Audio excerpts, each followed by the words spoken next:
Welcome to Exploring AI Matters.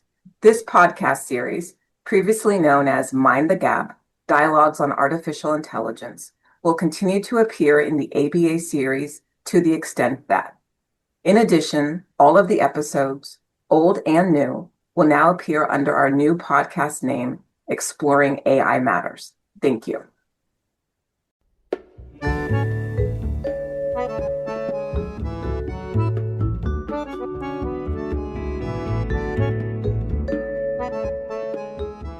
The U.S. Air Force was an early sponsor of AI research back in the 1960s, and the Royal Air Force is an active developer and deployer of AI technology today. In this episode, we will explore military thinking about how to responsibly use AI. One of our guests has said, "Data is the new oil," and expresses concern about the tainting of our data by our adversaries. Intelligence has always been about dredging through vast pools of dull bureaucratic documents, seeking to make sense of them. We hope to discuss with our guests the Royal Air Force's use of AI in intelligence and in operations. Welcome to Mind the Gap, Dialogues on Artificial Intelligence. I am Roland Trope, a national security lawyer.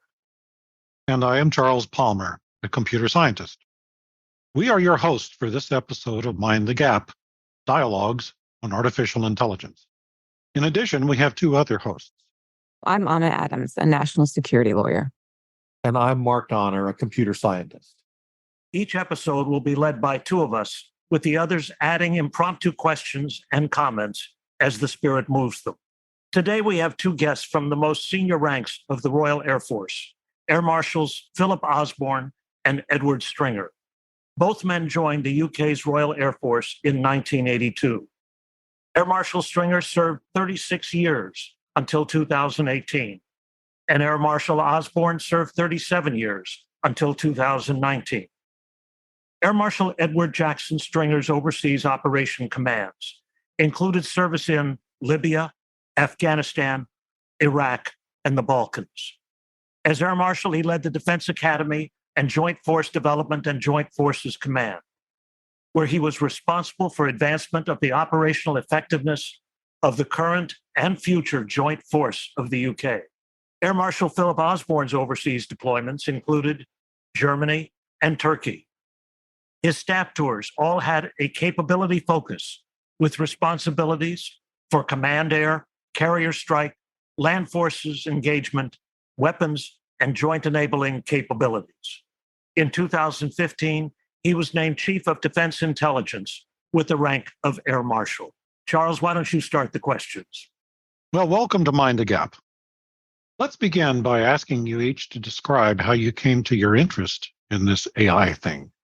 Well, I think it's fair to say that it chooses you rather than you choosing it. It's something which, from my perspective, I was aware of before I became head of our military intelligence in the UK. But as I took over, probably about 2015, it was obvious that artificial intelligence had supplanted big data analytics as the new thing that everybody talked about. I think the difference is that from an AI point of view, the breadth and depth of its utility and threat was something that was pretty apparent to us from an intelligence point of view, such that we took a bit of a technological lead with other intelligence services, predominantly our colleagues in the Defense Intelligence Agency in the US. Yeah, thanks, Phil. And I'm very sorry to start with a small correction, but the intro, 2018 was the start of my last job that you described as Director General Joint Force Development. I left in 2021. And I think my artificial intelligence interest goes back to when I was Commandant of the Air Warfare Centre and had the cyber cell and started to think very much about information warfare. So if I traced it back, flying in 1995, 96 in the testbed Jaguar at Boscombe Down, flying with the first terrain elevation database and actually flying with digitized computation probably was the start of the journey. Very much like Phil, it chooses you. And for that last job, thinking about the future, you realize, and of course, with the Defense Academy, one looks at a historical context. And I think it's very important not to lose historical context and not be seduced by the tech of the day.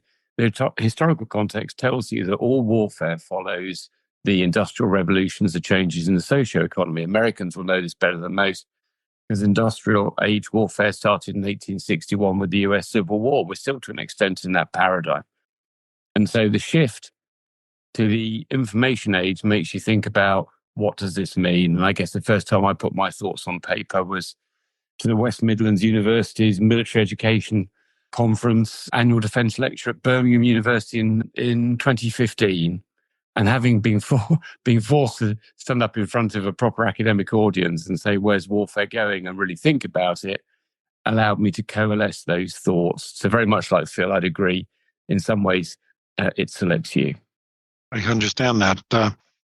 Well, of course, you're aware how AI is advancing in leaps and bounds, and seems to be just leapt ahead of all of our expectations. Has your thinking about AI changed or evolved over the time? How? Okay, well, I'll go first on that one then. Yes, because I think my thinking on this probably started when I read decades ago about how supermarkets were just using big data and quite simple data analytics to produce answers that were, and I think this is the very important phrase, counterintuitive. And so store managers would find pantechnicons of stuff arriving for a weekend that they hadn't ordered. And they would ring up and say, why have you sent me all this stuff? But by the end of the weekend, it would have sold. And there's a realization there that we as individuals, of course, for your listeners here, we're all remarkably individual. But you know what? It doesn't take us to blob up into forms of society, and we'll become really quite predictable. And so I thought initially artificial intelligence was essentially a way of just managing data, and therefore it was a way of, if you like, creating digital, virtual human abacus shufflers. Then you got into thinking about artificial general intelligence, and then you started to look at neural networks, and then you get into deep minds, AlphaGo, and especially AlphaZero. And if anybody's watching, just Google up Netflix, the AlphaZero movie. If you don't know about this, it'll blow your mind. When a machine that isn't taught anything about playing Go, the most complex strategic game in the world, is just taught how to think about games and taught the basic rules, plays itself for something like 9 hours, and at the end of 9 hours has learnt enough in playing itself to defeat grandmasters, then you realize you're into a different world. And so my thinking a few years back suddenly accelerated to, we really do need to think about this not as a very clever self-orientated calculating machine, but something that can come up with insights. And maybe later on we'll come back to things like chess and Go, because it does provide an interesting way of thinking about how AI is going to alter generalship around. Phil? I guess from my point of view, is really thinking about the application of AI from an intelligence function.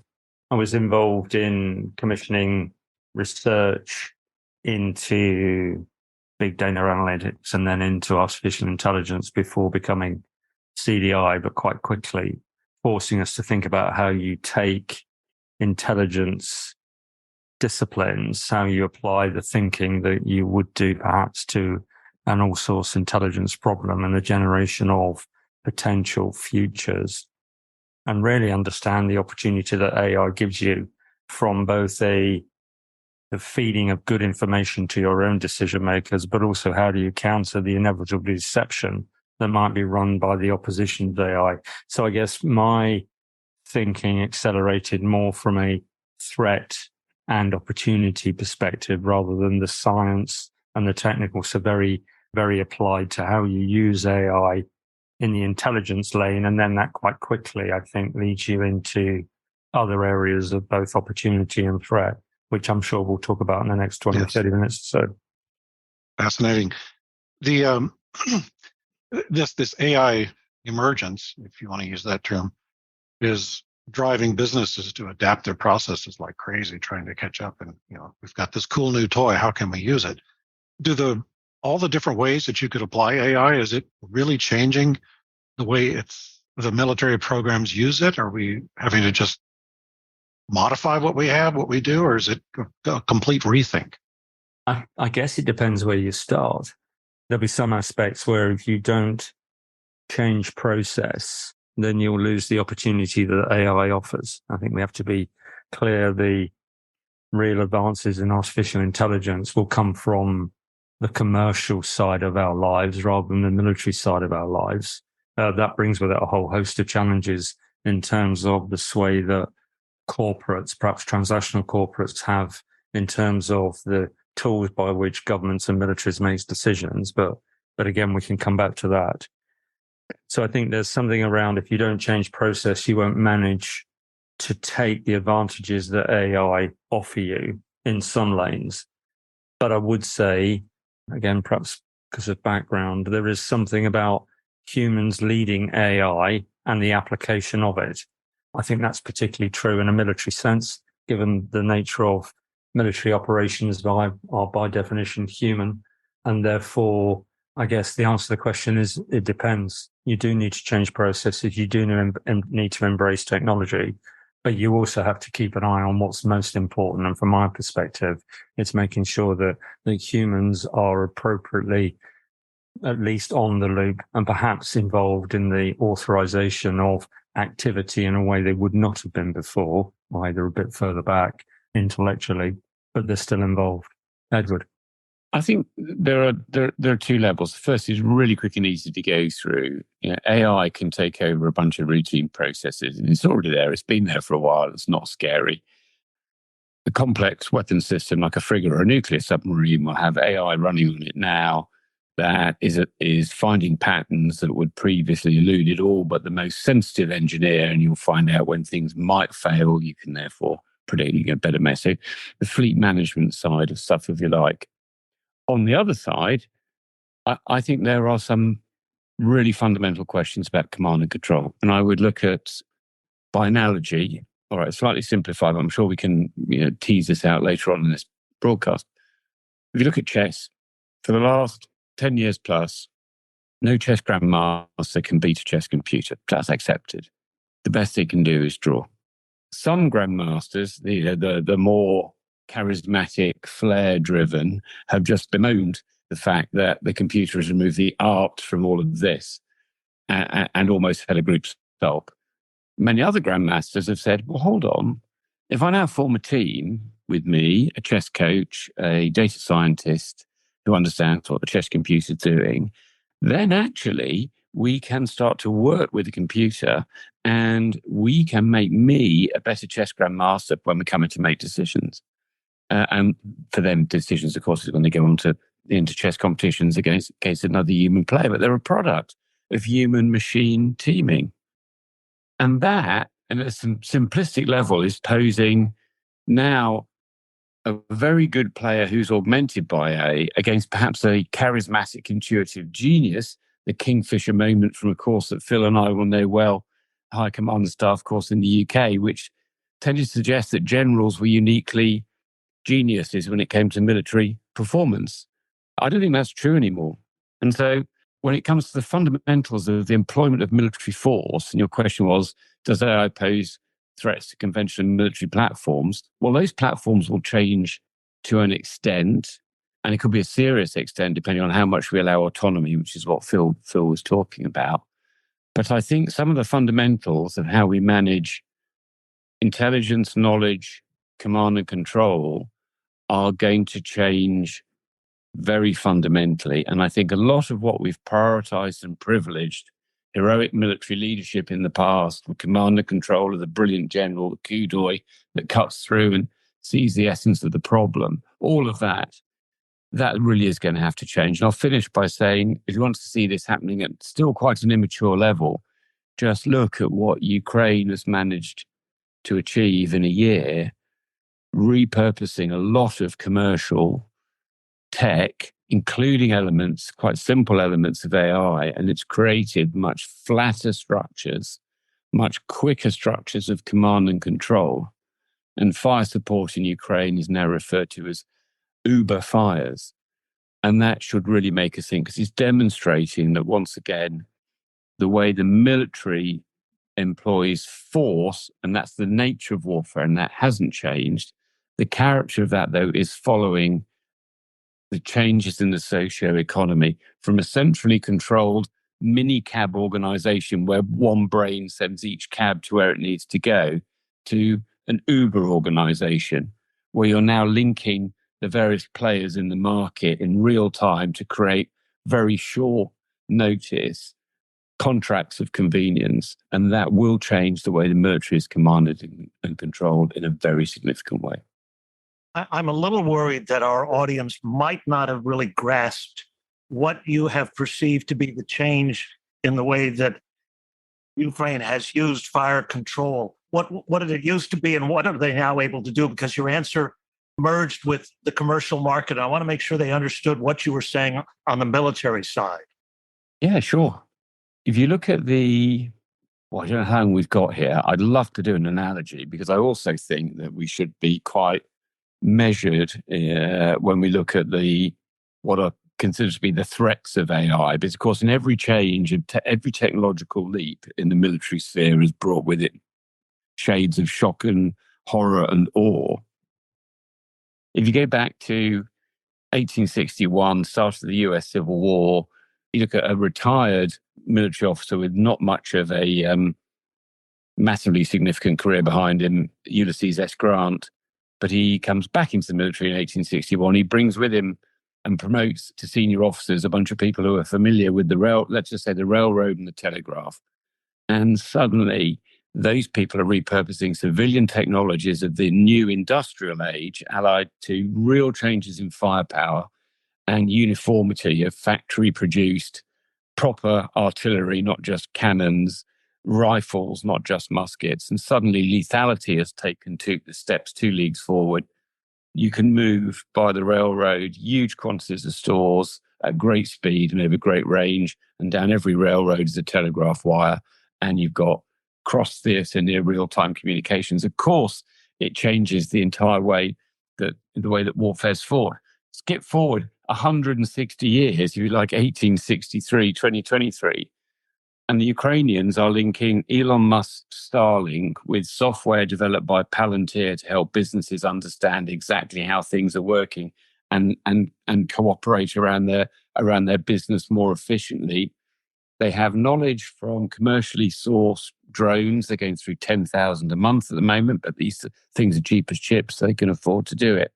And the whole information environment has changed from one that's more hierarchical, where all information comes into the commander's headquarters, is crunched and instructions flow out, to now a much flatter structure where sensors and shooters form immediate markets. And that's why I tried to, in a very overly simplistic, I admit, analogy, linked it to your minicab firm, where every single customer rings the minicab headquarters and one flustered individual tries to mix the cab with the person who's ringing up, to now Uber, where you call up and immediately whoever is closest by, who's free, says, I'll take that ride. Well, you now have a sensor who says, I found a Russian target, and the artillery system says, I can do that, I'm free, I can engage. And it doesn't go up and out, it stays flat and horizontal. And as Phil said, that does pose questions about who ultimately is making the decision that it's appropriate to engage. There are some secondary considerations, but technically, we can repurpose a heck of a lot of technology now to create much faster, flatter systems in the way that information age companies are doing, and we can apply that into the military sphere of command and control. And I wonder if I could just come in and add a couple of comments. All Edward says is true, but I think we have to remember that everything's relative. So this is a comparative fight of thought and a comparative fight of action, and therefore you're probably looking at the relative pace of decisions dominating the command conflict, either the tussle between a friendly commander and an enemy commander, but a different sense of what underpins that pace of decision making. So understanding previously, you'd want to understand whether your intelligence was was high quality or not. The same is true in the kind of conflict Ed was talking about, but it's probably much more about the assurance of data. All data is biased. It's just understanding how biased your data is and how biased the opposition's data is likely to be. So there'll be some fundamental tenets, but I think what we're talking about, and again, Ukraine is a good example, is how successful militaries will embrace the speed that AI technologies offer, and they'll get a balance between assurance and pace in a better way than the opposition. And again, that brings a whole bunch of considerations around escalation. How do you manage escalation? It brings considerations around who owns that data and the role of corporates, transnational corporates, in national security activity. But I do think it comes back to the pace of decision making, either at the tactical level or in the context we're talking about at the strategic level. When you talk about the pace of decision making and the data, I have a couple of questions to ask as follow-ups. The first is, are you concerned about the pace getting so fast that at a certain point, in order to stay within your adversary's decision loop, you have to delegate to the AI making certain decisions that used to be made by a human in the loop? I think you have to be prepared for that consequence, otherwise you lose. If you give the advantage of escalation to the opposition from the off, then you'll never be able to take the offensive. So I think you have to have a number of positions where the human is comfortable to delegate decisions increasingly to machines. You may have machines guarding those machines. You might have AI watching over different AIs, doing the work for you, but you control those steps of autonomy, and you as a human control that the parameters that your AI works within. The downside is every time you put a parameter or a constraint on a machine, you give the opposition the opportunity to do the diametric opposite and perhaps take advantage. You could think of many parallels in the physical world, but I think that's particularly true from an AI point of view. Well, when you give that description, I guess one of the things that comes to mind is that civilians, being what we are, we tend to think almost in terms of commanders who aren't at risk of themselves being taken out. That's, of course, not reality. So if you have somebody who is the key human in the loop for an AI system and they are taken out of action, do the current AI military systems proceed to operate without the human's further direction, or do they wait for the human some human to step in and regain control? It depends what you tell the AI to do. I mean, we're talking in many ways about autonomous systems and the way that autonomous systems operate today. In the early years of autonomous systems, they weren't autonomous. Well, humans were in the loop, and if you lost connectivity with, normally in this case, a weapon, then the weapon would go into a loop or some kind of holding pattern or crash itself somewhere safe. I think that's something which has got to be different if you're looking to apply technology in terms of strategic decision making. I think we also have to bear in mind, though, that humans make some really rubbish decisions. Humans can make really bad decisions. They get angry. They get all upset. Some humans actually break the law. So there's something here about machines making decisions when you've thought through the decisions that the machine might be offered. Actually could give you a position where they're making better decisions than humans, not just quicker decisions than humans. So I don't subscribe to human good, machine bad. I think there's a real thing here, coming back to a phrase Edward used around human-machine teaming. Edward, I'm sure you've got a comment. Would a machine have conducted Mile Massacre? And that's the answer whenever you get presented with the killer robots question. And yet, Phil, I wasn't going to come in actually, Phil, because I think you've made all the points brilliantly.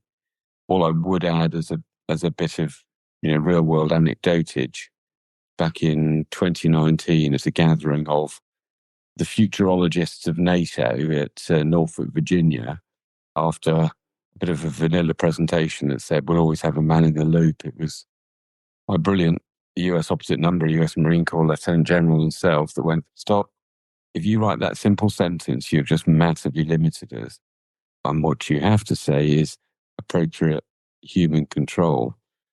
Because if we're talking about some elements of cyber or some elements of just hypersonic attack, if the speed of defense has to be left to some extent to the automatics, then we are almost going back into some of the elements of international humanitarian law, but only from the point of starting with the essential initial moral principles and making sure that then the assumptions that were applied when these conventions were written now, 80 odd years ago, still make sense in the modern world. Because would you disallow a missile defense system because it was too autonomous if that meant that the missile defense system would not defend hundreds of thousands of your citizens, maybe millions? And those are the questions we have to think through. Well, in terms of what, again, the civilian world tends to ask in the way of questions, such as what threats does AI pose to conventional military platforms like aircraft, tanks, and ships? It sounds like a better question to be asking is what kinds of concern worry you the most with regards to AI in its military applications, rather than asking what threats does it pose? Because from what you've described, it may be figuring out where the appropriate level of control should be. Or it may, on the other side, be, has a peer adversary now developed a level of speed in its use of AI that exceeds ours, and we have to change our doctrine. So is it fair, to the extent you're allowed to answer, to ask you, where are you most concerned about AI in its use in military applications right now? And I realize that could also be that maybe it's not good enough yet to satisfy you from a defense perspective. From my perspective, the thing that would concern me is if the opposition get better at it than we do, quicker than we do. It's simple as that. It's interesting. We talked about the way that we might ensure that our use of AI is appropriate. We need to make sure that the opposition are following the same rules. There's something here about nuclear arms control and the parallels or not that may be achievable. But fundamentally, if we're talking about technology that speeds up decision making, that lays out possible futures to aid that decision making, all at the speed of a machine, that actually can manipulate, if applied properly, the kind of picture that you are seeing that informs your decision making, that maybe manipulate the data that you're seeing, then you have to maintain a level of parity. Otherwise, your balance of deterrence has fundamentally failed, I would offer. So the threat, I think, from an AI point of view, is less how would we use it and how would we misuse it. Now, that is a challenge, but the primary threat is the opposition gaining an advantage, which it would be difficult to recover. This reminds me of the debates from probably the 1970s on a doctrine called fire on warning that people struggled with for many years, and as near as I can tell, never quite figured out what to do about. Yeah, could I just add to what Phil said? And I think the threat at the moment is things are moving so quickly that two things. One, it's hard to keep abreast of where we collectively are. And two, the fantastic breakthrough, the amazing breakthrough could be made by the sort of player that previously wouldn't have made such a military breakthrough because it was always going to be made by a superpower. At the start of the year, to train a sort of foundational model for AI took about $10 million. By the time I spoke to a friend of mine 3 or 4 weeks ago, because I was giving a presentation, I just wanted to check up on something. I'm sure he'd said that had come down to $1,000. And when I rang him up, he said, I've just got a Stanford paper here. This is now 2 weeks ago. The times like 2 weeks matter. I've got a Stanford paper from 2 weeks ago showing that they managed to train a model on $600. And they reckon they've had longer to plan how to train it, would have been less than that. So $10 million down to 600 from January to June. That puts the ability to run these things into pretty much anybody's, if you like, resource bucket. And I think, therefore, we don't know where the next big breakthrough is going to come from. I think there are some advantages we might come to later on in the podcast in that for the Western alliances. But for me, it's the speed at which things are moving and the fact that the next breakthrough could come from a very small but brilliant research outfit somewhere, and we don't know who that brilliant but small research outfit is going to work. I'm surprised that you haven't included in your concerns, again, this is my lack of knowledge perhaps speaking, that one of your major concerns isn't protecting the integrity of the data, either at the training level or subsequent tweaks to the model. In other words, I would have thought a peer adversary, as one of its ways of slowing down your development, would be to contaminate AI system itself. Is that really not, is that an illusory threat that I'm asking about? Phil, do you want to go, or do you mind if I dive in? Dive in, why not? I think it's very important to look at how you would look at contaminating data that people use. And I've known for several years now that lots of companies are looking at this. But data is now being stored in many, many, many places. If you look at what Zelensky has said in Ukraine, quite quietly somewhere, it didn't hit the headlines, but he talked about the most important partners Ukraine has got, international partners. And he said the first is the US government, the second is Microsoft and Amazon Web Services, and the third is the UK government. And that just shows you the importance of, and Phil mentioned it earlier on, the power of these now huge, big multinational companies, in this case, working benignly into Ukraine to extract and protect their data, which a quite competent policy, admitting that trying to understand the Russian policy is tricky, but a policy like Russia has found itself pretty much unable to get at or tarnish in a significant way. And of course, data can be replaced. There will be ways of storing it. And now we're training models on synthetic data. So my personal sense, and it is only a sense at the moment, and this is why I talked about the new oil, just as oil has become ubiquitous and every industrial age war has, to some extent or other, it's become protracted, had an oil plan to try and target the oil production and distribution of the opposition, because all platforms were hydrocarbon dependent, and never quite managed this. Of course, it could be operationally significant, but never quite managed it.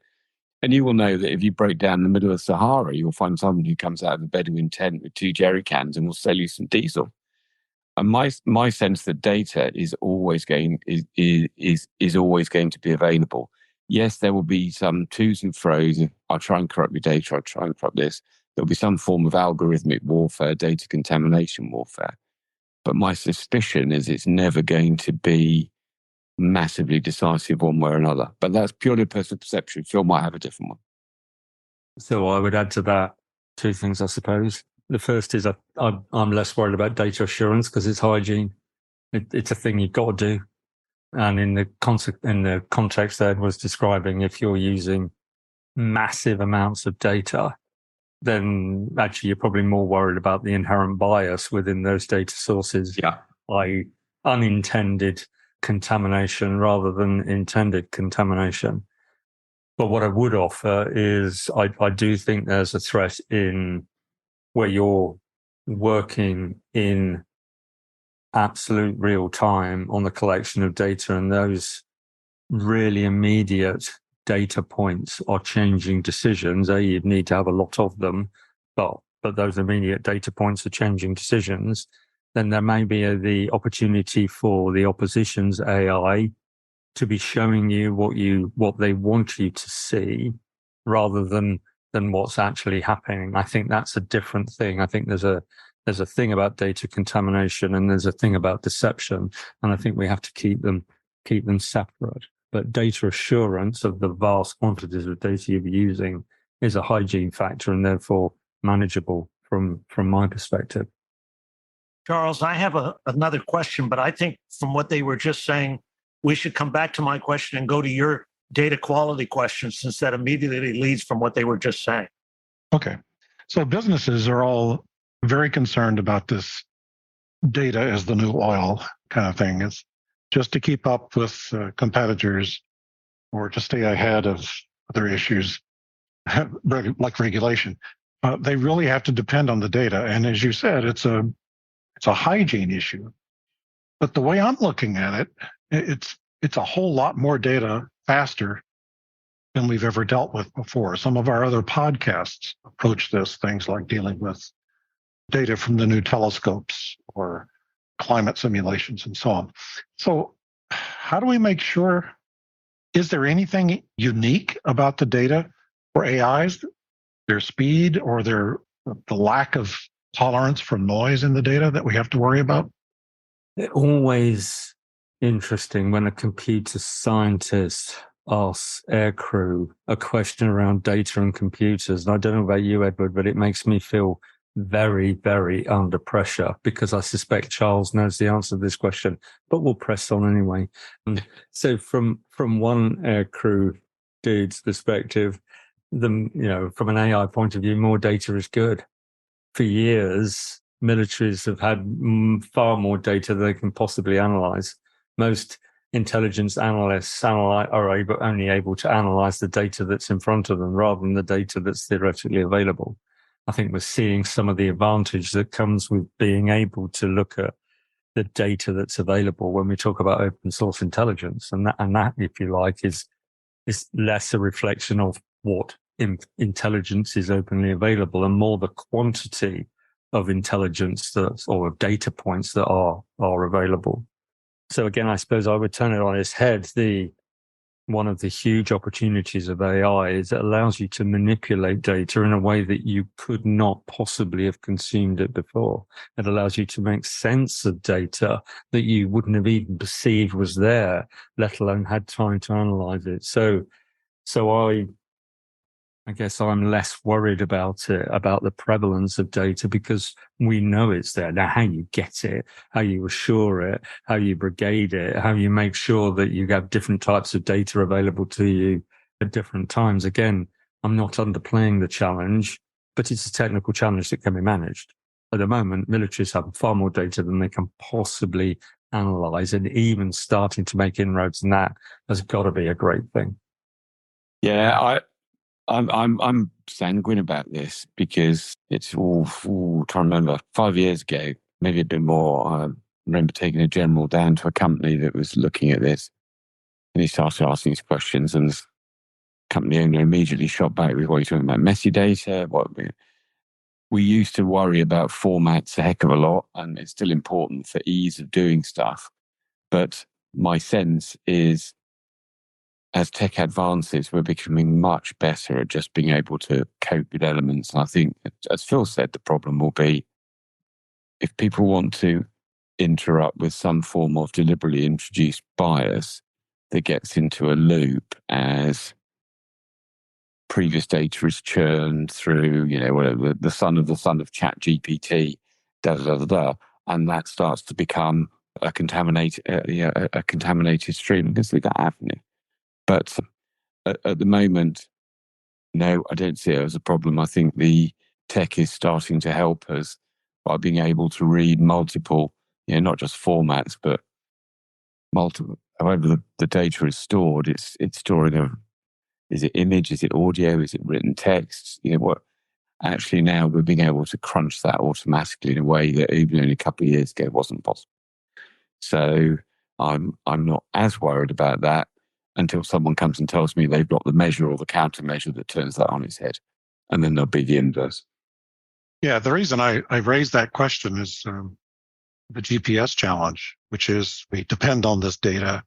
We depend on it being available and reliable, and yet we know there are entities who will jam it, which is pretty obvious what's going on, or spoof it. And there's a case where we're depending on the data and somebody has learned how to manipulate it. So I guess until it becomes real time like that, we'll just have to watch that. I agree, but the essence of what we're talking about. You haven't got an AI if you haven't got a huge amount of data. Yeah. And to have contamination across that huge data set, other than bias, because we know that all data is biased, but to have contamination against the whole data set is a really interesting thing to think about. You know, there are arguably more data out there that is true or close to the truth than data that is not. So I think that, you know, by definition, that was an article of faith, I guess. By definition, if you're talking about an AI, you're talking about a shed load of data, and all of that data being contaminated, I think, is unlikely. Yeah. Okay. So shifting a little bit, in our earlier conversations, you've mentioned something about protecting the digital wake. And I've heard a lot of terms, but that one was new to me. Could you expand on that? Well, I think that was me. And I don't want to say too much, give too much away, except that, well, let's cut to the chase. Look at what's happening now in Ukraine, where the Ukrainians are extremely good at exploiting social media to find individuals who have posted stuff online about what they've done. That is part of a digital wake. You could then look at the absence of information and say, if someone suddenly goes offline, where are they? What are they doing? And previously, it would have been impossible to track all these folks. But as Phil said, AI, machine learning depends on huge amounts of data to function. And suddenly, tracking the dull, banal minutiae of life is possible. So I'll probably end on a sort of open source positive note with, I think from memory, Adrian Zenz, who's spent a lot of the last years of his life tracking down from the dark corners of various internets the banal documentation of an autocracy, in this case, the Chinese one. And if you're a low to middle ranking Chinese bureaucrat in Xinjiang province, you will want to make the best of what you've done in the last reporting period. How much have you spent?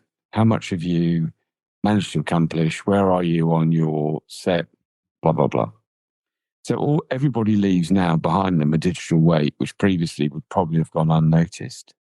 And as Zenz has done in Xinjiang province, if you can stitch together and track down who's built what, how many building materials, how many prisons have been built, how many people per prison, what's the catering input divided by X per person per day, rather implies there must be 120,000 people in that particular facility. You can build up a big picture from banal bureaucratic information. Previously, we would not have had a state the size of Rhode Island worth of a hangar full of Mandarin-speaking analysts who could have plowed through such banal bureaucratic stuff. But now you've got machines that can do it. And so the digital wake of just banal institutional or even individual information can now be pieced together to develop insights that are massively revealing in a way that was just simply impossible before. So, excuse me, Roland, sort of a spike in pizza delivery orders around the White House indicates something's up. Well, that's why the Chinese break into the office of something like, I think it was called the Office of Personnel Management in the US a few years ago. Phil will know more. Phil, shall I hand this over to you? Because I'm sure you actually studied this with your responsibilities in your last job. I don't disagree with what Edward says. I think that we have to bear in mind that the digital wake in the modern world is inevitable. So what you need to have at best is, or at least is, an awareness of the digital wake that you're generating. And there'll be some contexts where you make a judgment, it doesn't matter. And then there'll be other contexts where actually you do need to make a judgment that it matters. Yeah, That's a normal decision-making process for individuals. I think the issue that Edward's highlighting is you have to have an awareness of the digital wake of organizations and groups of individuals at the, if you like, at the national security level, to then understand the behaviors that you're portraying and perhaps the signals and the indicators that you need to modify. You can't remove a digital weight. You have to be aware of it and at times counter it and modify it within into deception.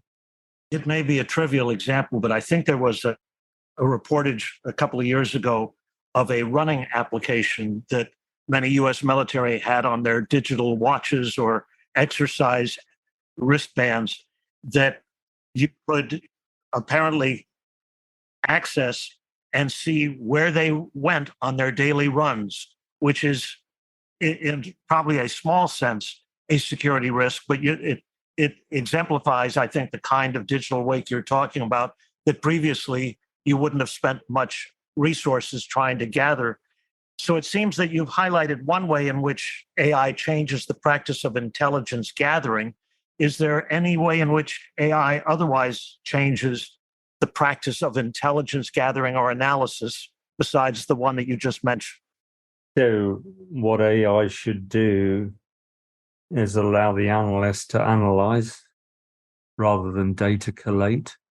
So available information should be presented for analysis. And then a lot of that analysis should be done by the machine, such that your analyst is probably overseeing process rather than doing the analysis itself. I think we also have to remember that intelligence analysis is all about uncertainty. You can never be certain about the future. And therefore, good intelligence and analytics lays out prospective futures and the indicators and warnings that you would see against those futures. A machine should be able to do that in a way that doesn't just focus on one or two outcomes, normally constrained by the breadth and depth of the human mind, but can lay out thousands of different outcomes and the indicators and warnings that go with them. And then as you progress through time, indicate which of those outcomes are more likely and then probably modify. So I think there's something here about detailed analysis and the management of uncertainty that AI should be able to help intelligence analysts and therefore decision makers in a way that even the most talented analyst would not be capable of, even if they could see all of the data that's available. And it's just not humanly possible. Can I ask a question more on that mixes a little more hardware rather than just data? In another episode, John Blackburn, the former deputy chief of the Royal Australian Air Force, observed that a significant challenge for the use of AI by allied air forces is how to integrate first-generation AI into fifth or sixth-generation combat aircraft. How do you think that challenge might be addressed if you've had an opportunity to think about it as RAF officers? Okay, I was in Australia recently and Phil lived there for a bit, so I'll give him some time to think. I think there's a small category area here, talking about first-generation AI and almost conflating that with fifth or sixth generation aircraft. They're not the same thing. We're not talking about the same generation. It's not as if generation 1 AI and sixth generation aircraft. AI has come into its own in the last few years and our fifth generation aircraft have been developed 20 years ago. So I'm not sure that I think the language used betrays a slightly false perspectives here, much as I genuinely love the thinking of the Royal Australian Air Force. I would say if there is a problem here, it's that even fifth generation aircraft were not built for the information age without going into too much detail.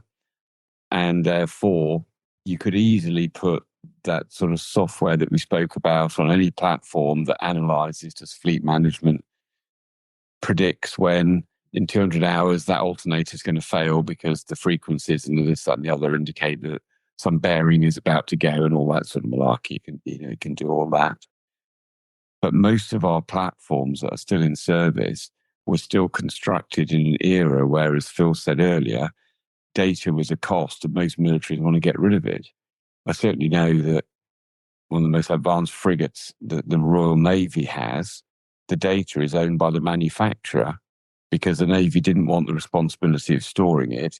And most of the data was considered to be to do with reliability. And therefore, given the maintenance contracts, why not leave all the data with the manufacturer, and it might make its maintenance better, rather than thinking through, as we're now talking about, even what looks like cacophonous noise pulled in from various sensors. If I can now correlate that with the sensors of 400, 4,000, 40,000 other, from simple sensors to quite sophisticated platforms, I might be able to distill signals from what was previously cacophonous noise. And so I would say there isn't actually a problem with integrating AI into those platforms per se. The problem is, have we got the architecture that will take all the data that something like an F-35 can hoover up per second, given the sensors on the platform, and then go and do something with it if you put it into something which I will very simplistically call combat cloud, and within that connectivity, then start, as I say, finding signals in what was previously noise. Phil? So if what the question means is how do you get a hyper intelligent organism on a fast jet, somebody capable of making fantastic decisions as a Royal Air Force Tornado navigator, I'd say we had those on the Tornado for years. They were called navigators. Moving on, the issue for me will be not quickly enough. 6th generation combat aircraft should be truly integrated with data sources. They should be designed to operate within an AI-enabled construct, 5th generation or not. So actually the technical challenge I would offer in the relative near term, 5-10 years or so, is less getting AI onto the platform and more getting AI-enabled intelligence, knowledge, decision-making, whatever, wrapped around the platform. So you have a system, Edward referred to it as a combat cloud. You have a system within which the aircraft is just one component, and that system is fully AI enabled. Almost the last thing to catch up will be the platforms within that system of system, and the most complex platforms within that system of system, because they're the most difficult to change technically. So I think it's less about integrating AI onto 5th or 6th generation combat aircraft. The benefits would be relatively tactical, and more about the challenge of getting AI to be a positive contributor to the system within which those platforms sit. I'd be interested to know if you could address the following question. You've been talking about the adoption of AI, presumably with mostly a UK perspective, but you've given us some comments on Australia and the US. Is there a significant difference in the adoption of AI by different militaries? And if so, to the extent you can you contrast them? And when I say different militaries, I don't necessarily mean by the same size. I would think there'd be drastic differences between Ukraine, Russia, Israel, China, Australia. But I don't know if there's even a way of grouping those. But it would be interesting to know if all of them tend to do it in roughly the same way, or if there's quite divergent ways, and what the advantages are that some seem to be gaining by the way that they are adopting and implementing it. I would offer the two major differences between different nations will be the firmness of their intent and their risk appetite. So if you're really clear that you want to secure the advantages of artificial intelligence and your risk appetite is low around error or miscalculation, then that puts you at a strategic advantage. I mean, you may come off worse because you've made a significant miscalculation, but that puts you at a significant advantage. So I think if you look at different militaries, it will come down to a combination of how firm is their intent, how much effort, how much resources are they willing to expend, probably at the cost of other activities, and what's their risk appetite? How willing are they to run the risk of miscalculation? That inherently puts Western militaries at a disadvantage. Now, whether that's the right thing, I think most of us will argue that is the right thing, but you have to accept that puts Western militaries at a disadvantage and then get on with countering that challenge and that disadvantage. So let me say where we might have an advantage, because I absolutely accept what Phil has said, and it is intuitive that unencumbered by the external and internal lawfare and regulation, autocracies, especially China, which is worrying, should be able to move quite quickly, maybe ruthlessly. But I remember 5 years ago talking to Dr. Robert Hercock, who's an international expert on AI, very much a sort of transatlantic figure. And I asked him, what I thought was quite a stupid, simple question: does Chinese AI work like British AI? And he said, interestingly, no, it doesn't. So there are national characteristics in the way things are programmed. Now, I think all of us intuit, as it's been presented, that artificial intelligence find the fundamental truth. Phil's already said all data is biased. I'm going to suggest all algorithmic writing is biased to a certain extent. Autocracies therefore suffer, I think, two problems. One, they work completely independently. And two, even within that independence, unless there's some form of enlightened freedom, and there has been in the past, I'm not stupid on this, they tend to trammel thought.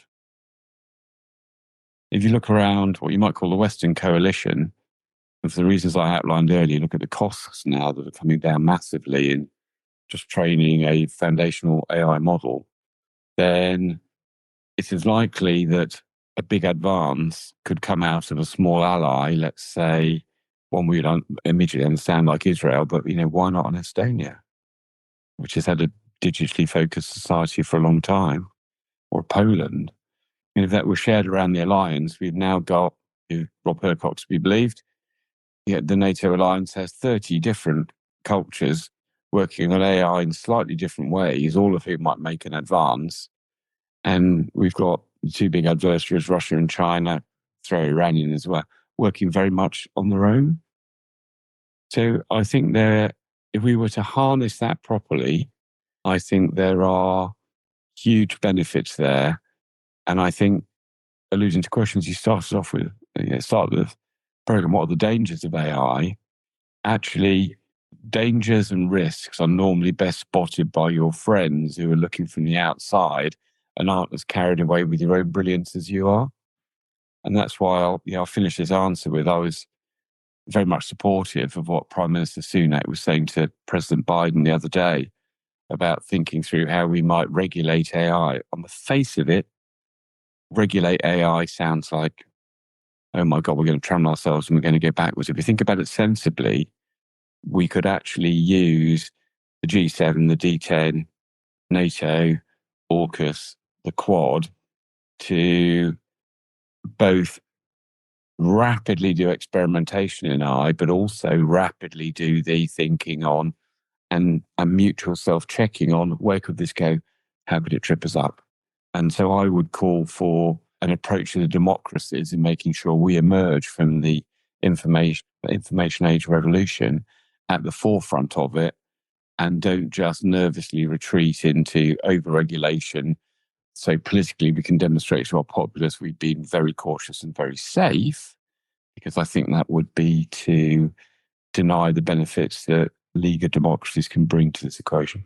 Your answer makes me feel that the next question I was going to ask is ill-conceived. I was going to ask, does the adoption of AI by the world's militaries make the world safer or less safe? You've given a much more nuanced basis than I would have thought there. I think what I'd rather ask you then is, here you are, two very senior, experienced officers who until recently were getting constant access to the developments of AI in the military. How do you, outside of the military now, keep up with AI developments and keep yourself as attuned to its developments as you are demonstrating in this conversation?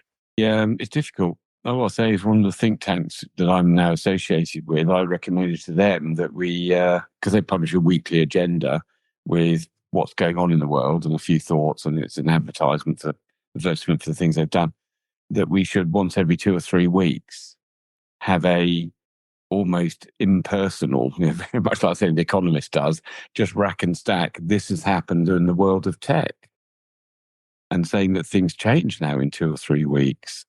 But also those changes aren't necessarily, well, they're certainly not happening within government structures.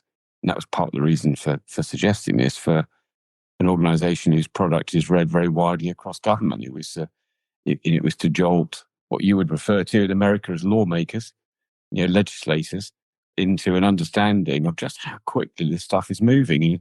And, if you happen to have read great books, like AI Superpowers that came out a couple of years ago, and you think, therefore, you're up to speed, if you haven't really been watching what's been happening in the last 2 months, you're not going to be.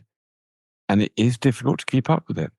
And I think, therefore, I would phrase the question, I'll hand over to Phil, because I know he's wrestled with this as well. It's how you keep up public sector structures, which actually tend to be quite cautious and slow moving and move at the speed of consensus, with stuff that's now being driven in the world of high-tech startups and academia and is moving at a pace that I don't think we've really seen previous technological revolutions move at. Phil, would you buy some of that? I guess I would. I would add a couple of 3 things. Huge breakthroughs in terms of artificial intelligence and their application in the national security space won't come from militaries.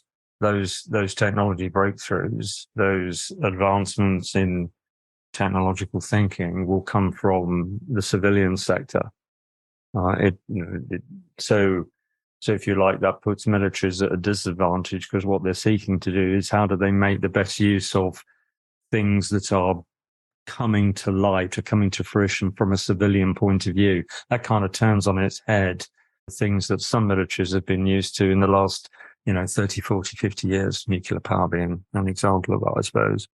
I would also probably change the question around actually the challenge is how do you make sure militaries keep up with advantages in AI? I've not met many military people who have the opportunity to sit around and think about these problems because they're all really busy. Therefore, I think it's a debate like this that will inform the other way, as well as the things that we hear our military leaders and national security professionals talk about inform what we think. The fundamental issue for me is advances in AI are more likely to come from the civilian world, the corporate world, and the challenge is how do you translate those into national security outcomes rather than the other way around. Mark, you turned on your camera.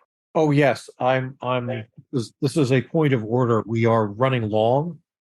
And while I find this incredibly fascinating, and I think your point is exactly right, the everyday practitioners are busy as hell with just, keeping 57,000 volts in the air at once.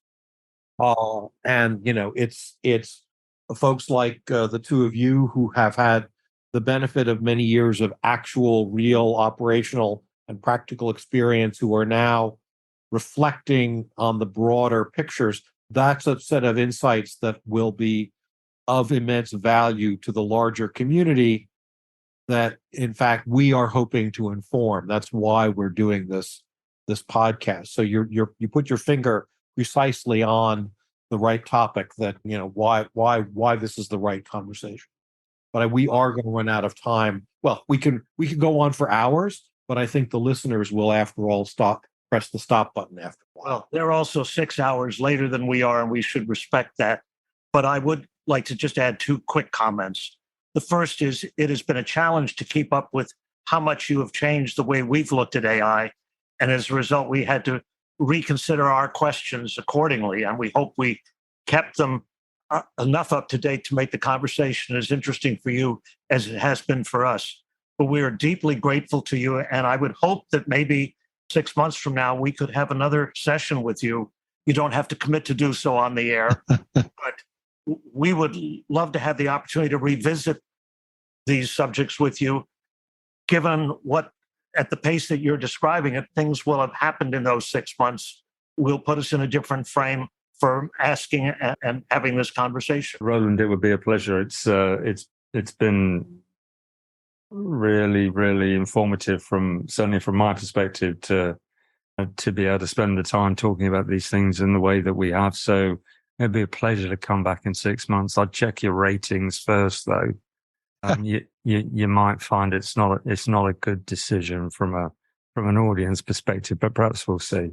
Well, we've learned that having really interesting speakers drives our ratings, and we're not a ratings-driven production. We are after a quality conversation, and conversation that's illuminating, interesting, and responsive, not canned, not, ignoring the issues that the question poses.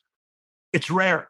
And it's one of the reasons why I think the four of us have invested as much time as we have to prepare for each of these, because we find them exhilarating opportunities that we don't have in our daily practice, at least for the lawyers. Amma and I just don't have time to have these kinds of conversations or the opportunity, and we're deeply grateful. Okay, well, thank you very much. That is really very kind of you. And all I'd say is, you mentioned things moving quickly. As a timid skier myself, I long ago worked out that it's as the slopes steepness starts to increase that one's sense of leaning back and trying to wish it would all stop also increases. And if you can see just in front of you a shallowing out, you can actually commit, can't you, to that slope, because you can see it's a finite period. It's when the brow is in front of you and just seems to be doing nothing but accelerating away from you. And that's why I sense you've seen so many people with AI suddenly get cold feet recently, because they know better than most just what the possibilities are of this. And they think things are accelerating so fast that even they can't keep up with it. My final thought to all your folk listening is, I think we all need to get involved with this, whether you're a lawyer, whether you're a medic, whether you're a military person. The speed of advancing AI is coming to change your world, and you need to go and think about it. Well, and sitting back on your skis is not a way to stay on them. No, exactly that. And I have the bruises and the broken ribs to prove. But right. Absolutely fascinating. Thank you both very much for your time, both today and in preparing for this question and answer section. And hey, I'm looking forward to doing this again. So thank you again. Thank you very much. Thank you. You both. Thank you.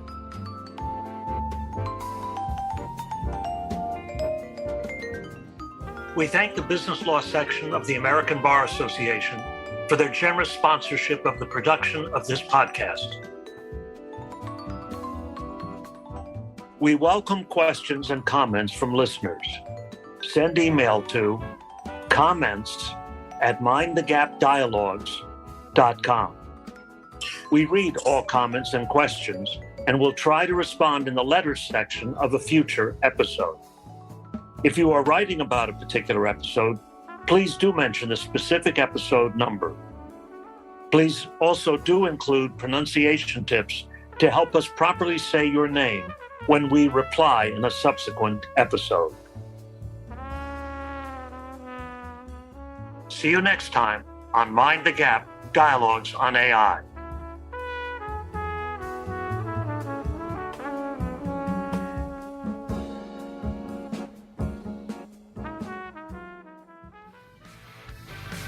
Thank you for listening to the ABA Business Law Section's podcast series, To the Extent That.